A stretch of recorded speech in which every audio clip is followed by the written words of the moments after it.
ബഹിരാകാശയാത്രികർ ബഹിരാകാശത്ത് എങ്ങനെ എഴുതുന്നു? ഭൂമിയിൽ ഗുരുത്വാകർഷണം മഷിയെ അഗ്രഭാഗത്തേക്ക് വലിച്ചെടുക്കുന്നതിനാലാണ് നിങ്ങളുടെ പേന പ്രവർത്തിക്കുന്നത്.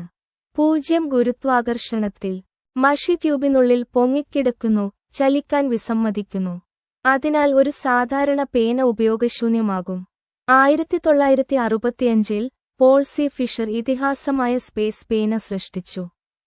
മഷി പുറത്തേക്ക് തള്ളുന്ന ഒരു പ്രഷറൈസ്ഡ് ഇങ്ക് കാർട്രിഡ്ജ് ഉള്ള ഒരു പേന അദ്ദേഹം രൂപകൽപ്പന ചെയ്തു. ഗുരുത്വാകർഷണം ആവശ്യമില്ല. കൂടാതെ ഇത് തിക്സോട്രോപിക് മഷി കൊണ്ട് നിറഞ്ഞിരിക്കുന്നു. കട്ടിയുള്ളതാണെങ്കിലും നിങ്ങൾ എഴുതുമ്പോൾ സുഗമമായി ഒഴുകുന്നു.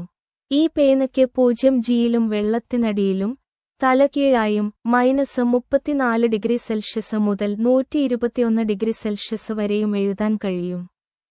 നാസ ഇത് പരീക്ഷിച്ചു. ഇത് ഇന്നും ൽ അമേരിക്കൻ ബഹിരാകാശയാത്രികരും റഷ്യൻ ബഹിരാകാശയാത്രികരും ഉപയോഗിക്കുന്നു. 60 സെക്കൻഡിനുള്ളിൽ കൂടുതൽ അത്ഭുതകരമായ വസ്തുതകൾക്കായി ഫാക്ട് ആൻഡ് ഷോർട്ട് പിന്തുടരുക.